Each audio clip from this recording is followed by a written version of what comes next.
Eddie Kenzo, get the name Bobi Wine out of your mouth. This is your last warning. You know exactly what I did to you. You know why you cannot travel to America? It's because of me. You know why you cannot travel some countries in Europe? It's because of me. I warned you. And this is the last warning. Get the name Bobi Wine out of your mouth, Eddie Kenzo. Eddie Kenzo, I'm the reason why you cannot travel to America. I'm your reason why all your visas have been banned. I told you, do your music, stay away out of politics. And I can do more, Eddie Kenzo. And anybody out there who wants to play with Bobi Wine, Bobi Wine doesn't have time. He has time to deal with a thief Museveni. He doesn't even have time to deal with the drunkard master like Muhoozi. That's why I deal with people, fools like Muhoozi, fools like Bebe Ndunya, Bebe Cool. International fools like Eddie Kenzo. And Eddie Kenzo, I told you. The Grammys were there. You are home crying. You can't travel. Travel ban. I can go to any office. I can walk in any office. And I will finish the rest of the visas you have in your passport. They will be cancelled. I can do that. Get Bobi Wine's name out of your mouth. No tuli mbadde manyi ebintu bino byaggwa kubanga bibaddewo ngaawo mu kampeyini awo nga buli wookyusiza peegi bw'oti osangako ebintu ebyo. Eddie Kenzo yayogedde wati Eddie Kenzo so naye n'amugambye nti mbu bw'atayisonyiwe erinnya eryo mu kamwa ke bingi nnyo ebijja mumutuukako era mbu yamumisaako visa. Bigambo bye si bigambo byange, owulidde nga yeeyogerera era amugambye nti singa talekeraawo ekigenda okuddako mbu yamanyi.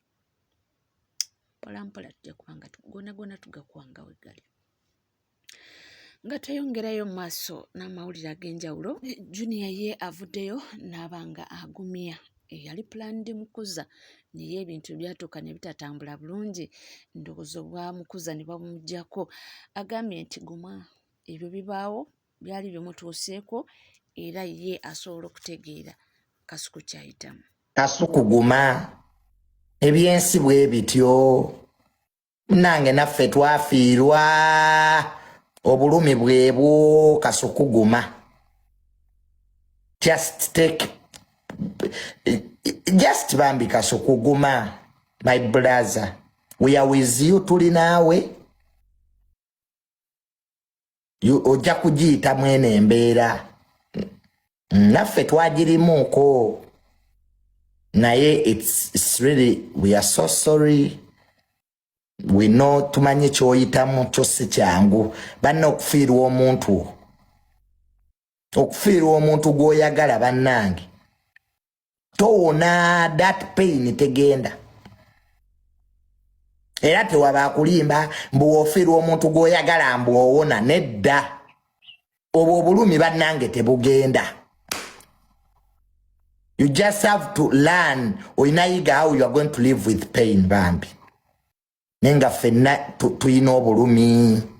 Abantu bafiiriddwa bamaama baabwe, abantu bafiiriddwa babba baabwe, bafiiriddwa abaana bannange. Obwo obulumi bwo tebuwona. Era mbabuulire kaaba owuliranga ng'ojjukidde omuntu ogw'oyagala you cry. Guys, temusiba maziga. Buli wokaaba obulumi buba bugenda. You cry. You have to pass through pain to heal pain. Oinayita mu bulumi okuwonya obulumi.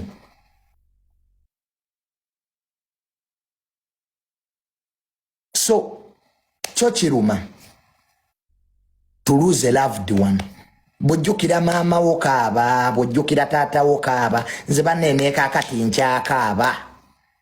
Every time I remember my father I cry.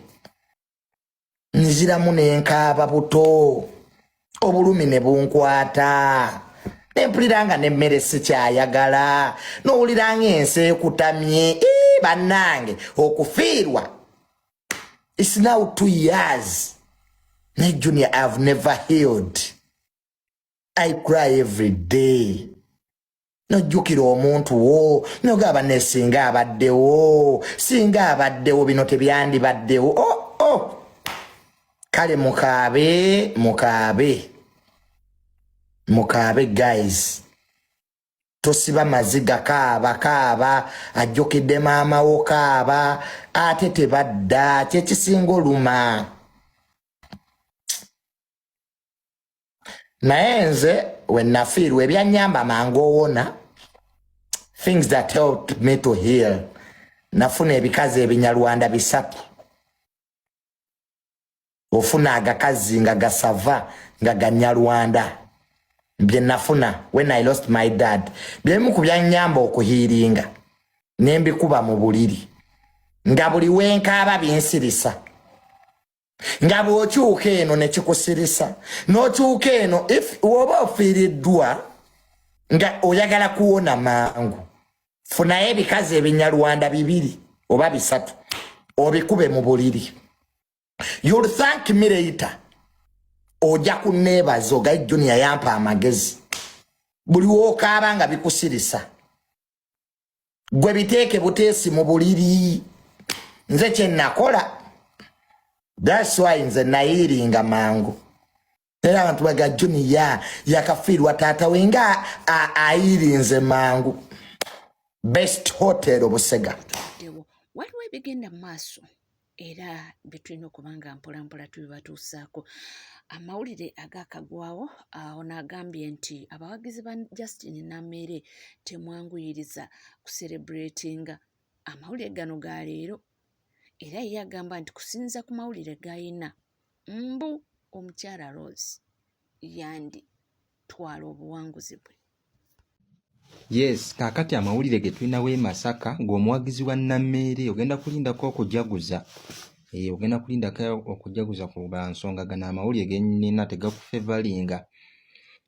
Tegeezeddwako olunaku olwaleero omulamuzi wa High Court mu courts kuba luli twali mu kooti nto yawulidde okusaba kw'omubaka wa NUP omukyala Nalubowa Rose n'akkiriza addemu awulire omusango ogwo. Addemu awulire omusango ogwo gwa recount eyabaddewo jjo ebbanga eriyiseewo k'emabega n'akkiriza addemu awulire omusango nkiddamu. Tulinze kuwulira omusango agenda kuddamu gusala olunaku olwokusatu ku High Court awo e Masaka, kooti eyo waggulu. Era bino ebibadde bitambula simanya Honorable Nalubowa yaggyeeyo omusango nedda. Yali gundi report yaliyo yali ayimiriza gazeti nga Namere nayo already Namere badde ba mu gazeti nze at then kuno kwokusalawo kugenda okukolebwa kwa High Court kweno recount yaliwo. Ffenna tubeeyo mwewe n'abannakyukakyuka tubeeyo abatasobole kubeerayo ngenda kubamba weereza byonna ebinaavaayo wano ku Mukutu Edutainment Channel.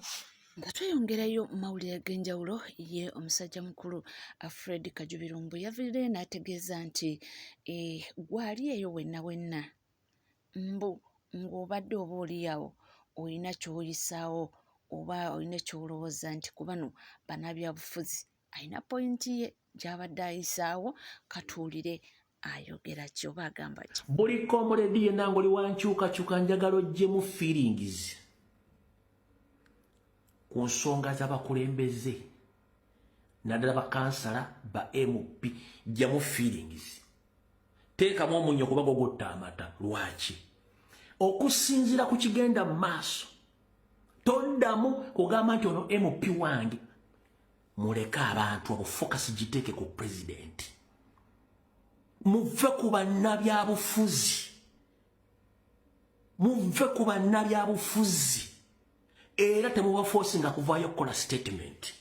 ajja kujja akola statement ekusanyuse ng'ekira agenda kukola kirala.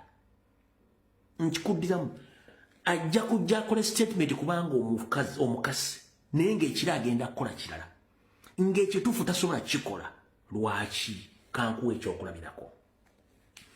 Baalumba amaka ga president baatubba akalulu ani yayogera? Bayogera ku lwa abaafiirwa. President ne balumba makage ani yakola post. Ne balumba babiitungo kya mukyala president ani yakola post. Bonna baasirika. Ani avudde nga akola claim ku nsonga ezo bonna baasirika. G'osubire tebagenda kuvaayo bakugambye nti bagenda claiming Victoria. No, kubanga emisana babeera ku nga mubalaba ekiro ne bafuuka zombi ne badiscussinga ne Museveni way out oba way forward. Kati comrade ngi yakugamba ng'olina akatima katonyoka kulinga ak'enkukunyi. Saagala oteeke feeling yo ku munnabyabufuzi yenna. Abantu bonna mu Uganda bannabyabufuzi balina price tag. Balina omuwendo muwandiikeko. Babateera bino wammanga. Bakugamba nti kiriza okolagana naffe secretly as long as tolumba Museveni. Kiriza tukuwe ekifu oba kiriza sente. Bw'otakkiriza sente option esigalo yakukwata kusiba oba kutta. Kati mu bintu byonna nga be ekibatuwala si kujjako Museveni baagala sente batera sente ku mmeeza bagaana. Nkubuuziza babatera sente bakuterawo option zinga nnya ne basembyayo esente ate nga mu parliament badde ogenda kufuna sente. Waliwo asobola okugaana sente ku bantu abali Uganda ba MP bonna abaagudde n'abawanguddwa. Y'ensonga lwaki bonna bali silent emisana batambula bulungi nnyo babeera nawe naye ekiro babeera n'ennyanja esofeeri nga boogera buli kimu. So kati ngenda kugamba ekigambo kimu blaza jamu sukaali jamu presa kakkana. Focus ku president yekka abasigadde beesonyiwe balabe bulabi. Nyongera kujjukira Museveni ng'afundikira akanimero kano nti ne bw'otwala ba MP bonna as long as nti omuyima asigaddewo ebisigadde tujja bisolovinga. Kubanga naawe nkujjukiza mu kinaana bwe wagenda mu kalulu ke bokubba n'enviiri ne zikuva ku mutwe n'ofuna ekiwalaata. Dr. Crispus Kyonga yasigala mu parliament era tena kigambo kyonna kye yayogera ng'akonda emiga correction violence ezaaliwo mpaka lwewangula mu kinaana mukaaga n'alyoka ajja akwegattako Dr. Crispus Kyonga. So ne bano ba MP baffe tembateekamu nnyo ssuubi nno mubaleke mukitegedde bulungi nnyo. So kati bonna ne bw'obatwala njagadde kugamba nti public Bannayuganda miliyoni 49 zirina ekizibu tezikwagala zaagala oveewo. Kati bano ba individu ne batwala buli omu alina price tag. Ne mu parliament bakimayo sente. Sente obozi bawadira bagenda zitwala fe batu disappointing. Kati fe pressure za disappointment twazibuuka tukyalina pressure. Oba oli agenze oba asirise we are less concerned. Era tukuba pressure. Wakiwulira mbwena. Kale ekigwalo gye kimaliriza bulungi nnyo. Njala tandika akatambi akafuddewo ate ensonga y'abasuubuzi mwatu buli lukya byeyongera okulanda. Abasuubuzi, abatembeeyi, ababodaboda, taxi ezitalina stage buli lukya byeyongera okulanda. Essaawa ya kakati we twogerera Prime Minister wa Uganda Robinah Nabbanja yavuddeyo n'agamba nti tebabasaba naye babalagira. Mawulire ge tulinawo nkusaba otaaginge avuga boda mu ggwanga Uganda oba mukwano gwo oba muganda wo n'oyo naye atembeeyo ebintu ku street z'e Kampala nti obudde bumukeeredde. Nabbanja agambye tebabasaba wabula babalagira oba mwagala oba temwagala mugenda kuvaamu any time from now. Ate kibagwana naddala embwa za boda mwabavuga oluyunju olukunkumulirwa boda ne mweyiwa ku kisaawe Kololo mbusimanya mugenze kwozaayoza buwanguzi bwa Mwami Museveni ne mutunda ensi yammwe mutwalo ne muzigulamu amafuta. Kati ate babagoba mu kifo mugaana. Mwasalawo Uganda gitunda mujja kiwulira. Njagala babakwate babagobe babasibe n'okubasiba alemerawo.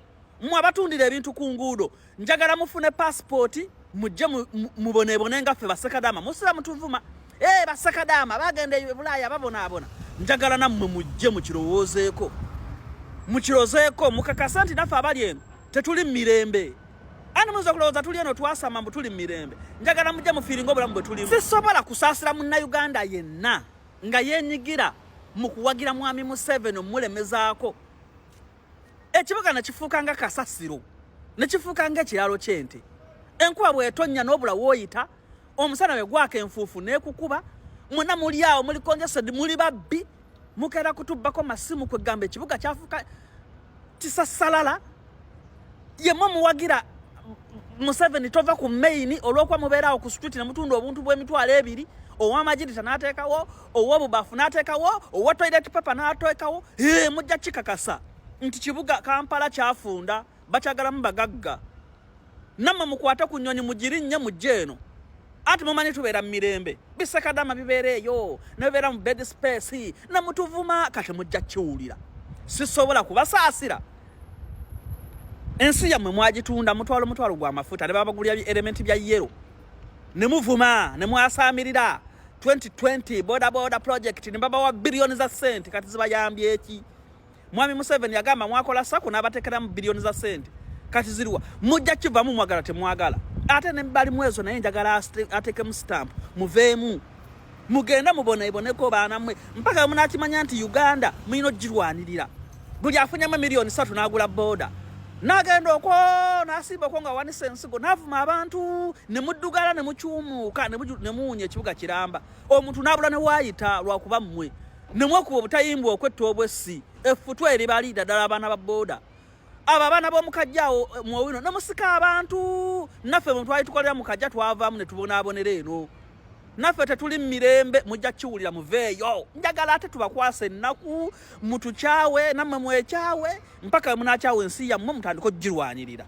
yes kati nabbanja saako sibanya noono Misa Kabanda babagobye ate sagala kikome Masaka mu Uganda Kampala mokka njagala n'emibuga nga Masaka Jjinja byonna bituukeyo mukitegedde ensi ekulaakulana okitegeera muyina okukyusa obukulembeze abaana ba boda mungamba mutyambo mwawa Misa Kabanda obululu ne babba obululu bwammwe ne musirika mujja kikakasa mbeera bwetyo weeri abatembeeyi balajjana era ebintu si byangu oli waliwo yagambye nti abaana ba bodaboda abamu bajjukira mu kalulu balinga bulungi nga protecting against era nti be baali mu nsonga y'oweeri okamujjukira oba balowooza nti ekyo kibataasa naye essaawa ya kakati we tuli wano eno ebintu si birungi nga tuvuddeyo nga tweyongerayo mawulire ag'enjawulo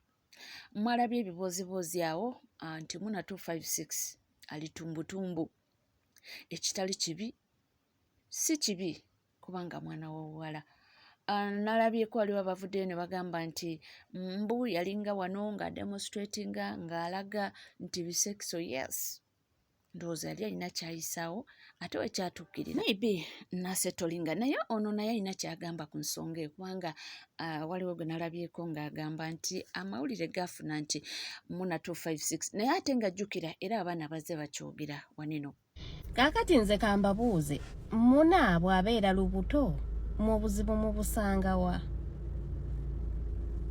ng'ali lubuto lwa myezi 7 mmwe ng'abalabi ba TikTok abafolowa be obuzibu mu busangawa kubanga Muna bwe yayingira ekisiyaga omwana oyo yali anoonya mpapula kati kiri obvious nti yali ayagala kufuna mpapula zimukkiriza kubeera mu nsi mmwe baana mmwe mukimanyi nti mu nsi muno mulimu abaana bali determined ye ng'asobola okukola kyonna kye kitwala obulamu bw'okusucceedinga nga ne bw'aba yeetagisa kwereeta mu public nti ndi mu seers nga kye kigenda omuyamba okumubezawo emyezi 2 egiddako ng'ali bulungi ng'akikola baana mmwenze ku ssente okubeera obulungi nange nsobola okukikola nze patro sookunsanga kukubo nga ntunda amanda yes kuba njagala obeera obulungi ekyo tekinzijjako nti nze patro NCK TV teweerabira kubanga osubscribinga ringinga that notification bell sharinga likinga ebisigadde butereeva amawulire nja kubanga nga kuwa era nja kubanga nga kutuusako wona wooli